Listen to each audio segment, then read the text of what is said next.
Good afternoon. It's good to see you.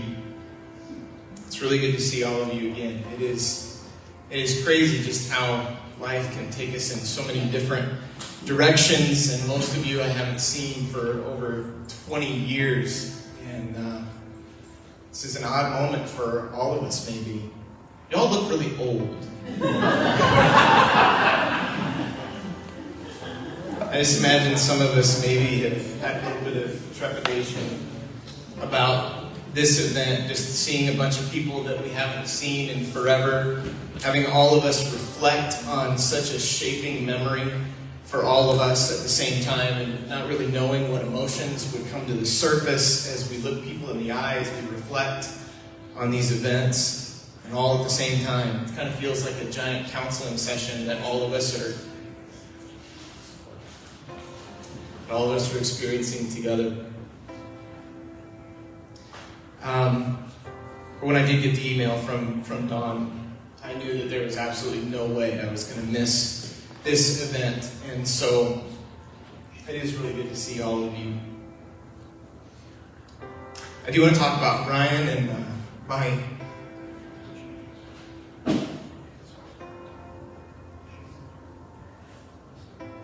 I love Ryan. I love him like a brother. And we had so many wonderful times together as I tried so hard to keep up with him athletically. I never even tried the ramp that Noel was talking about. But Ryan gave me such a sense of adventure. The boy had no fear.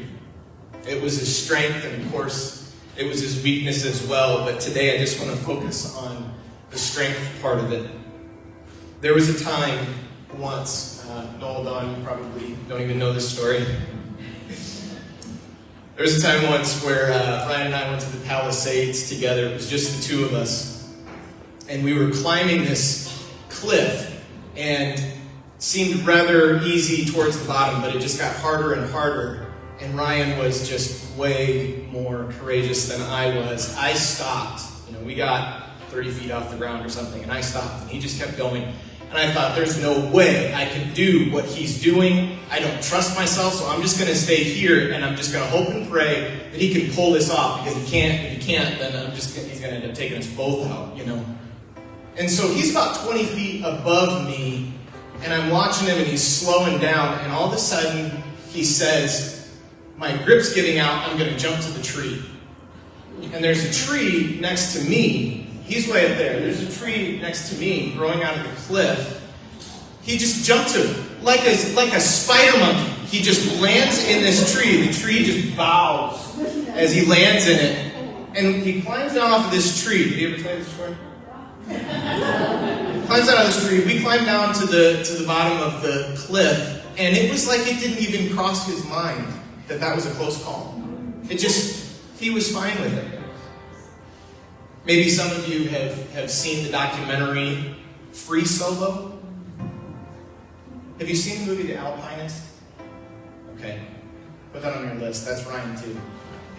Anyway, Free Solo, it follows this guy, the first guy to ever climb El Cap without any ropes. And they studied him, they studied his mind, and they discovered, when this guy's in scary situations, his amygdala just doesn't fire.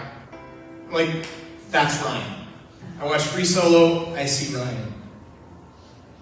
Ryan just did things that every other human being would never attempt, because he just didn't have this fear to distract him. He could focus, and he could just do it. Ryan was such an inspiration to everybody. He taught us that life is better without fear. It's more of an adventure. Ryan lived life that was just bigger than us.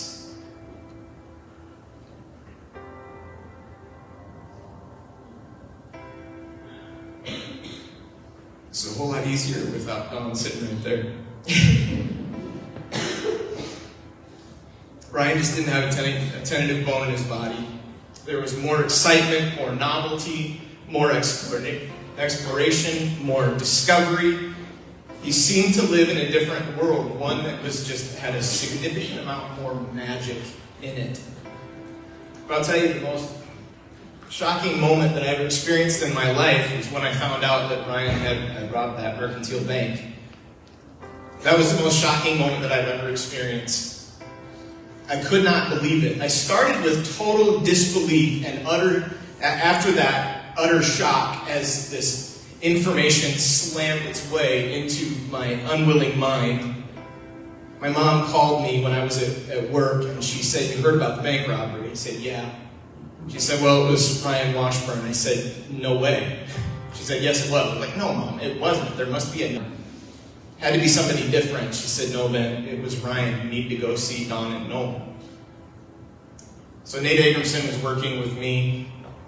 Both he and I left our job and we went to see Noel and Don.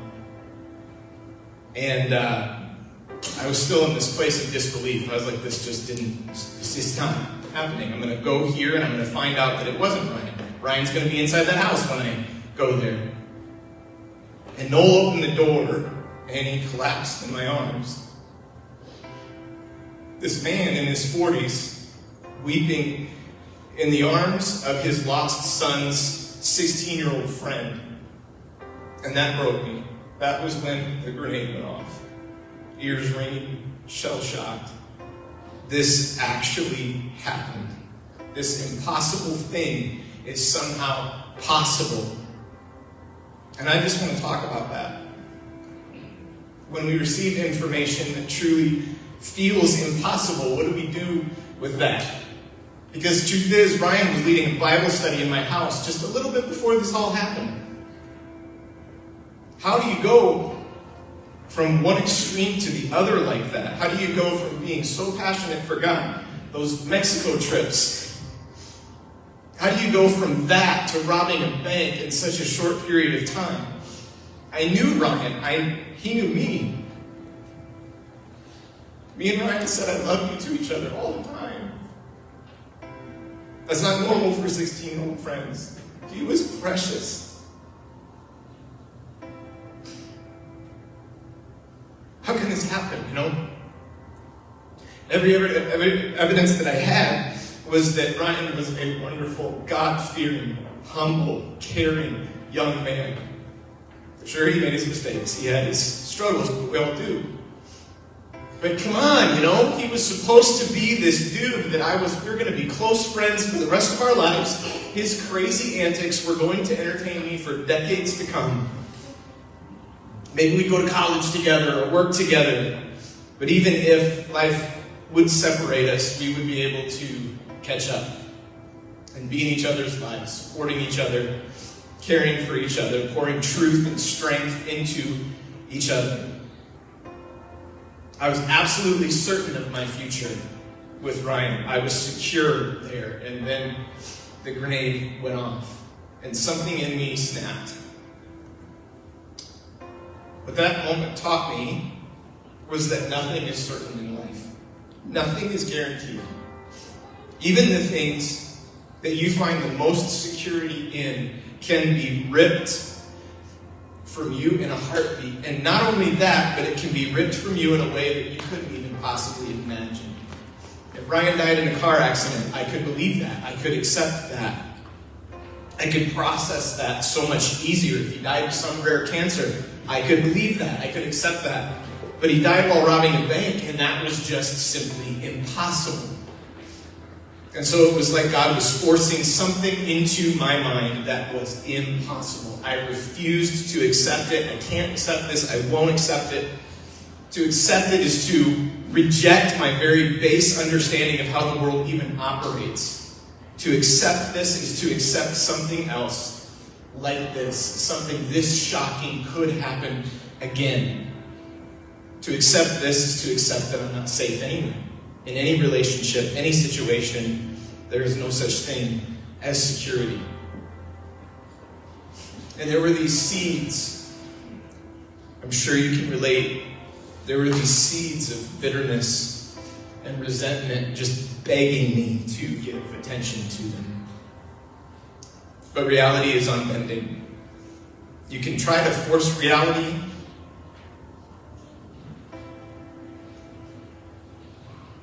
into what we want it to be, We can fight and kick all we want, but guess what? Truth always wins. Yep, it happened. Ryan did actually die that way. The impossible happened. And it doesn't matter how secure you think a relationship is or how secure your circumstances are, it can end in a moment in the most heart-wrenching way. Part of each of us broke there. When we heard the news, all of us snapped in our own individual way as the truth slammed its way into our unwilling minds. The truth that you're not secure, the truth that you don't have control. And when that happens, we immediately begin groping for security, groping for how to make all this okay again. How can we go back to before? How can we rewind? How can we undo this damage? And then we question God. How in the world can this happen? How can a loving God allow this? He must not have loved Ryan to allow this. He must not have loved Noel and Dawn to allow this. He must not love me to allow this. And so in our effort to push against the truth, we entertain this resentment and we give it attention. When we do that, we end up embracing more pain. And we begin to believe, either subconsciously or consciously, that God is not good, that our existence is meaningless, or that all there is to this life is that we live for ourselves and we live for the temporal and escape as much pain as possible. So don't get too close to anyone because you might get hurt like this again. But my goodness, ladies and gentlemen, things like this happen to most human beings during their life. Life is full of pain. Life is full of suffering. No one escapes this life without it, and most experience a lot of it. This place is a hard place to live. It is like the world is crumbling around us, and we have to sprint as fast as we can just to stay in the same place. Either that or crumble in resentment and die with the world. Sometimes that suffering is unbearable. It breaks you and it changes you. Everyone in their life becomes worse because of suffering. No human goes through pain without shrinking some. We become jaded and cautious, guarded and fearful, and we live our lives smaller. Don't love, it will hurt. We don't want anything new because novelty is a threat. Exploration becomes dangerous. And when we live that way, sure, we protect ourselves from potential pain, but at the same time, out goes the magic. And we hole up inside of our shell, too tentative to live. To some degree, all of us have dealt with that. Shackled as a slave to our fear, crumbling along with the world. But why was Ryan so stinking captivating? Why was it seemed like his behavior was supernatural. He just jumped to the tree. The branches caught him. No practice, no rehearsal, supernatural. Why does it seem supernatural? Because he did it in the face of unbelievable danger. When things are that dangerous, you are not supposed to be able to pull it off. When things are that dangerous, you are supposed to wither as your fear robs you of your power. And that's the lesson. The danger of this life can't be avoided. It comes for each of us. But dare I say, that's a good thing. Love is bigger in the face of fear. If it was easy and it wasn't scary, then it wouldn't be love. And this is how Jesus loved us. He paid the penalty for our sin. See, even in our resentment, in our bitterness, we experience our own propensity for evil, don't we? Resentment is hate, and deep inside, we feel inside, we know it's not the answer, and we choose it, and we know we're wrong. Our consciences drive us crazy. We know we're choosing to crumble with the world. And we know that something must be done to make this right. And something must be done to undo, to rewind the clock, to undo the damage that our sin has caused. something has been done. And that's the other truth that must get slammed into our unwilling minds. In the Garden of Gethsemane, Jesus wept, and he sweat drops of blood at the thought that he was about to absorb the full wrath of God for us, to pay for our sin, to undo everything that we have done to make the world worse. Jesus begging God that he would not have to do literally the scariest act in all of history. He had a choice. He could live for the temporal, or he could live for the eternal, and he accepted. He accepted the eternal and gave up the temporal for joy. See, our Savior was experiencing fear so that you and I wouldn't have to. If I remember correctly, not fear, I think 366 times. Why? Because God is with us. If God is for you, then who can be against you? But then, in Matthew 10, Jesus says this: don't be afraid of those who can kill your body, but cannot touch your soul. Fear only God, who can destroy both soul and body in hell. Fear God when he is not with you. See, Jesus wasn't disobeying God by being afraid here. He was obeying God. The Trinity was about to separate. They were about to be apart for the first and only time that they would be apart. And Jesus was going to experience the full power of God's wrath on him. And he let our sin and our mistakes kill him. He died so that we could live. He took on the only thing for us that we can be afraid of, and that is the very wrath of God. He did that so that we could live without fear. To guard yourself, to be afraid to love is absurd. To be afraid is to miss his love. It is true that in this life, nothing is certain. The most shocking, devastating things can happen to us. No relationship is completely secure. Only one thing in this life is completely sure. Only one relationship is completely risk-free. And sure, he might allow painful things to happen to us, but never because he desires to hurt us. His desire is to make you the most loving person he can. Tell me that doesn't describe Don and Noel. His desire is to make your heart as full as his. Because when it is that full, fear is eradicated, and you can pull off the supernatural. You transform this world when you love courageously. It is loving for the sake of loving. It is for the sake of doing good to and for others. It is keeping the world from crumbling. It is keeping others from crumbling. Is it dangerous? Sure, but it's really not. You might not be liked by everyone. You may have way more enemies than friends. So did Jesus.